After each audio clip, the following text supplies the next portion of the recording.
A routine flight at 28,000 feet. An engine explosion that sent metal shrapnel tearing through the fuselage. And the only person who noticed the critical warning signs was a 16-year-old girl sitting in row 19 who had to convince an entire crew that disaster was seconds away. Asterisk, asterisk. This is the incredible true story of how Emma Rodriguez saved 312 lives by trusting her instincts when every adult around her refused to listen. It is a story about courage, persistence, and the terrifying reality that sometimes survival depends on one voice breaking through the noise. Before we dive in, what time are you listening? Where are you from? Drop a comment below and tell me. And please like and subscribe for more videos like this. Emma Rodriguez was not supposed to be on Flight 891. Her original flight had been cancelled due to mechanical issues, and she had been rebooked on this evening departure from Miami to Los Angeles.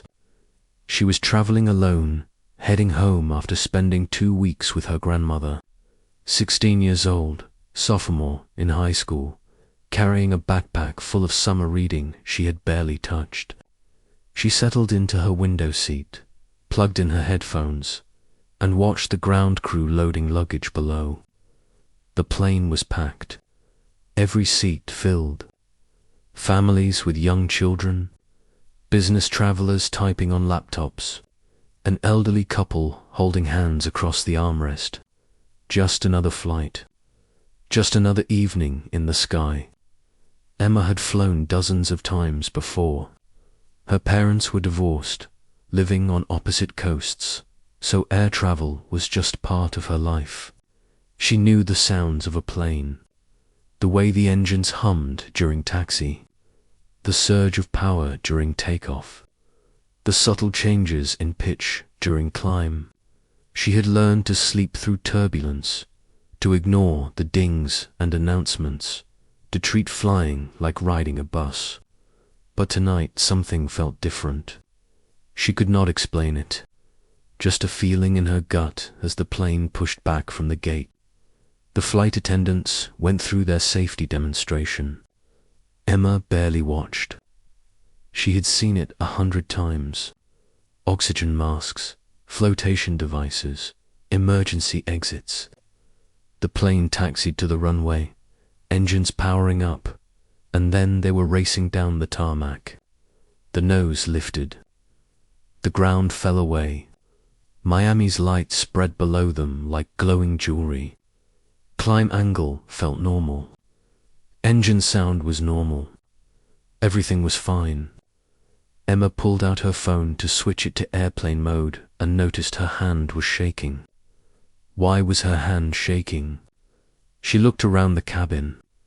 Everyone else seemed relaxed. The man next to her was already asleep, his head tilted back, mouth open. Across the aisle, a mother was helping her daughter with a coloring book. The flight attendants were preparing the beverage service. Normal. Everything was normal. Except it was not. 20 minutes into the flight, they reached cruising altitude. The seatbelt sign dinged off. People started moving around, heading to the bathrooms, stretching their legs. Emma stared out her window into the darkness. They were over the Gulf of Mexico now, nothing below but black water. She could see the plane's wing, its navigation lights blinking red and green.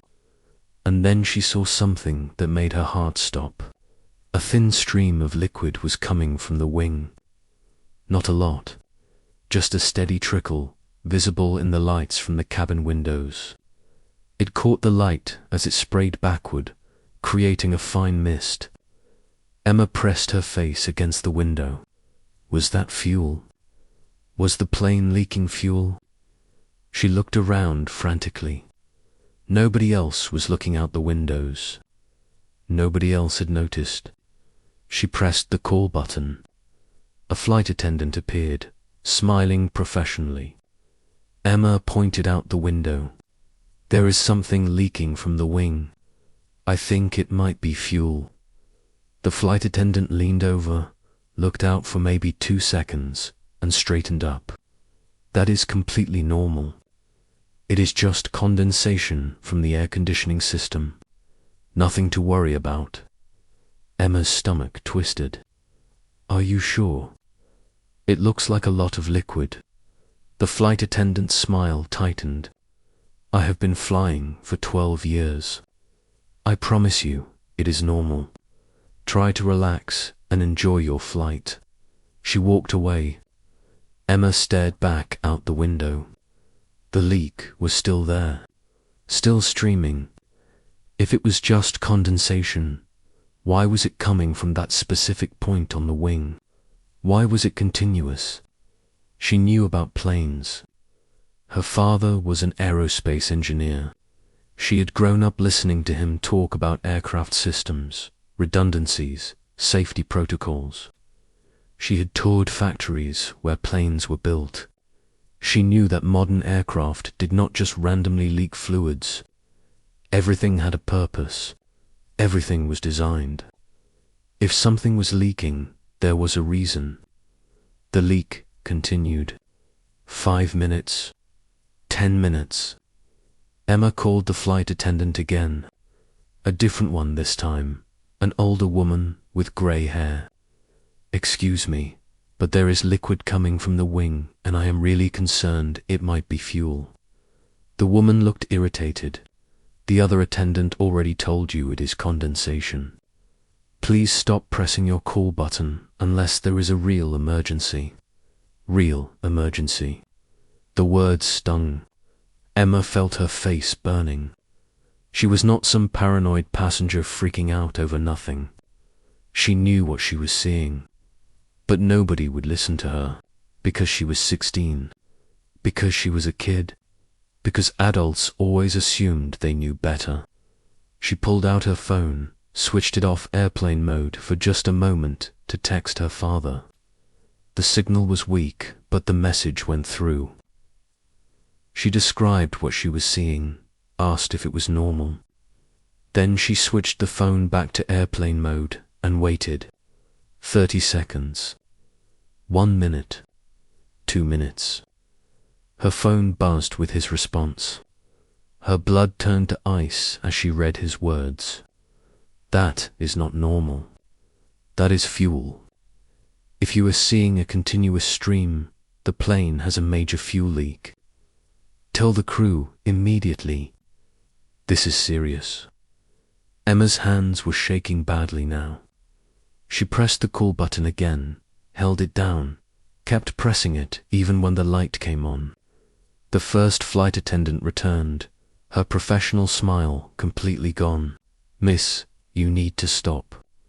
You are disturbing other passengers. Emma stood up, her voice louder than she intended. I am not trying to cause problems, but my father is an aerospace engineer, and he says what I am seeing is a fuel leak. We need to tell the pilots right now. The cabin went quiet. Other passengers were looking now. The flight attendant's expression shifted from irritation to something else. Uncertainty, maybe. Let me get the head flight attendant. She disappeared toward the front of the plane. Emma stood in the aisle, her heart hammering. Around her, other passengers were craning their necks to look out the windows. Someone a few rows back said they could see the leak too. The head flight attendant arrived, a tall man with 20 years of experience etched into his face.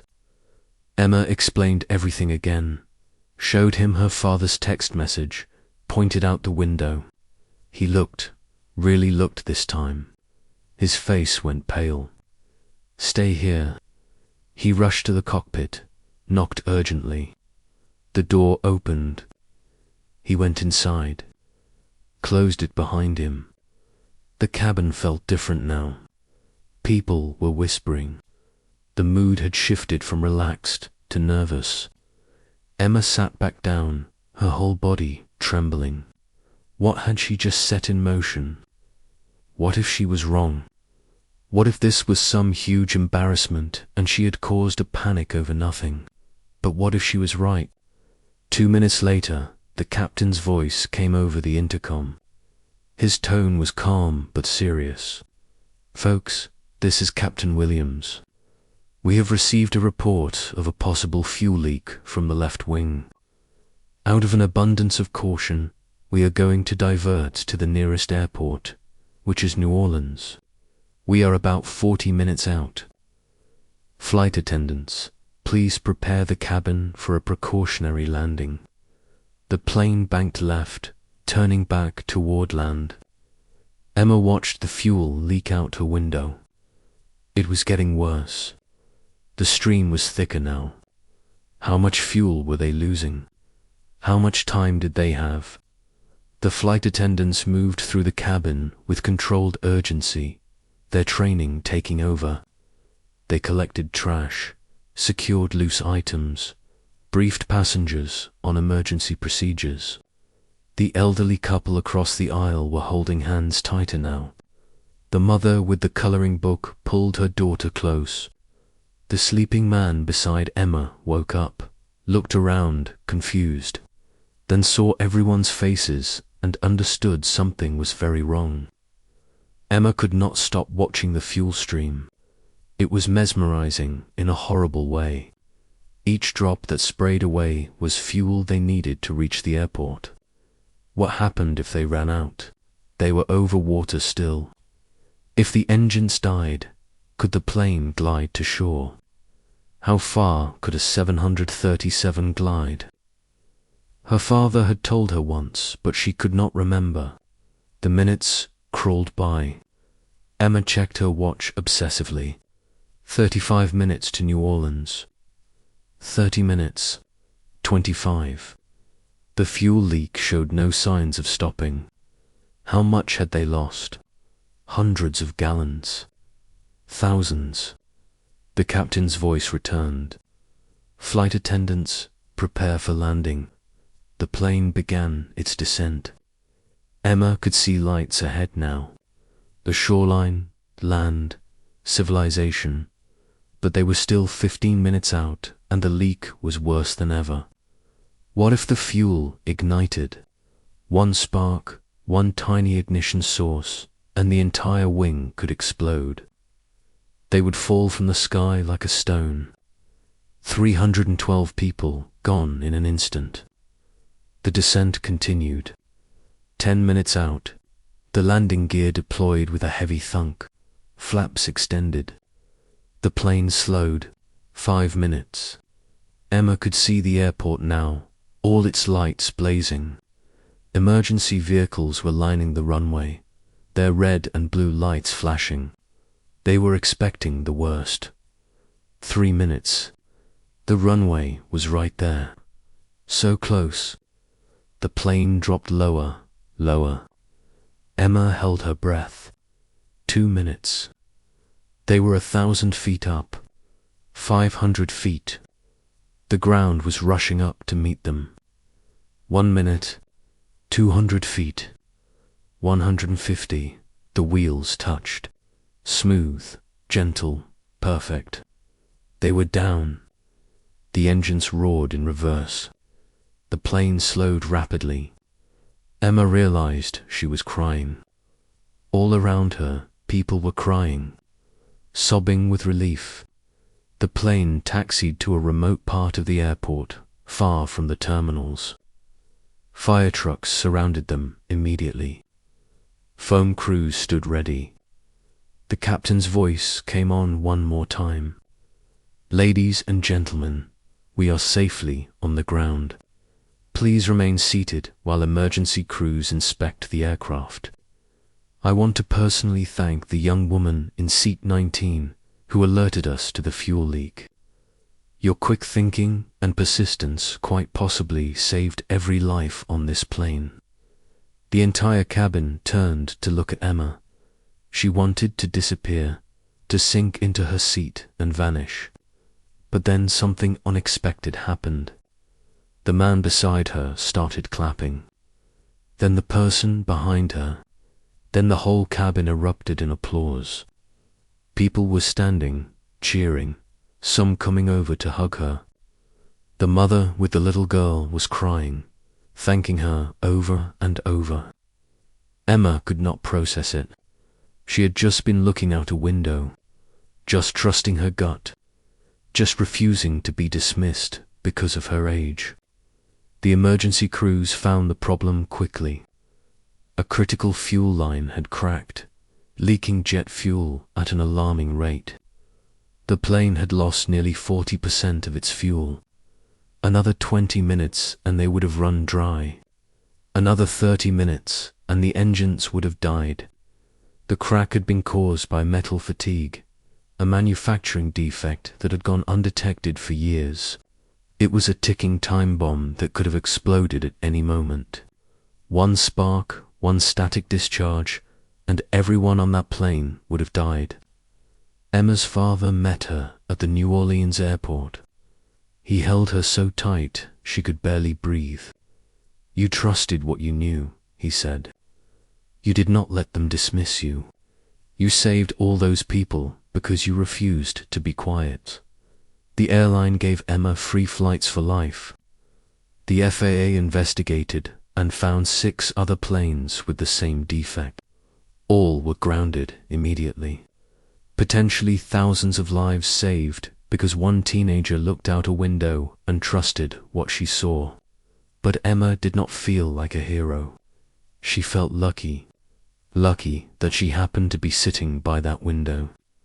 Lucky that her father had taught her about planes.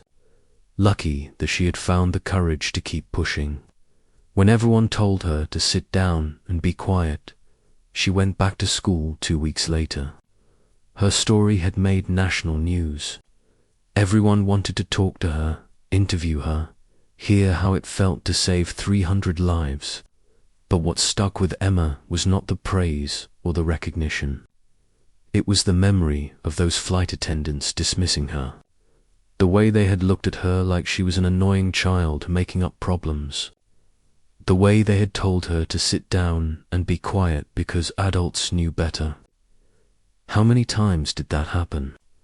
How many times did people ignore warning signs because the person raising the alarm was young, or looked wrong, or did not fit the expected profile of someone who should be listened to? How many disasters could be prevented if people just listened? Emma thought about the other passengers on that plane. The businessman who would make it home to see his daughter's piano recital. The elderly couple who would celebrate their 50th anniversary next month. The little girl with the coloring book who would grow up, go to college, maybe have children of her own someday. All of them alive because a 16-year-old girl refused to be silenced. She started speaking at schools after that. Not about heroism or bravery, but about trusting your instincts. About speaking up even when people try to quiet you. About persistence in the face of dismissal. She told students that age does not determine the validity of your observations. That being young does not mean being wrong.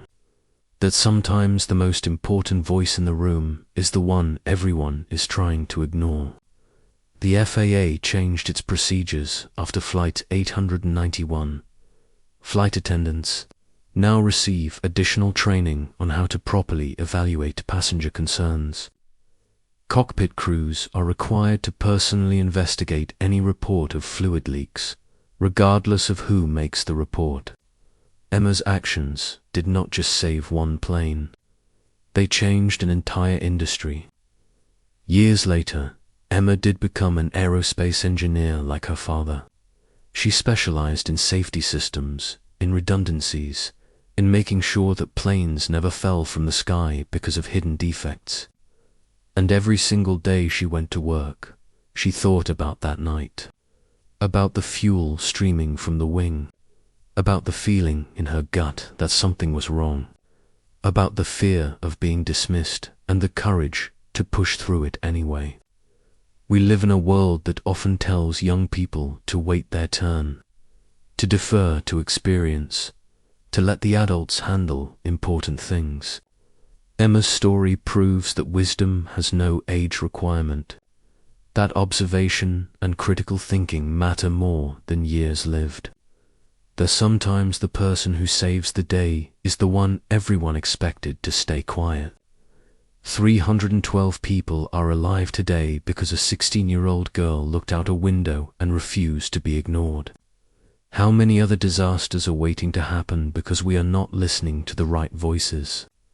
How many Emma Rodriguez's are being dismissed right now, their warnings falling on deaf ears? The question is not whether young people have valuable insights. Emma proved they do. The question is whether we are willing to listen. So if you like this video, please like and subscribe for more videos like this.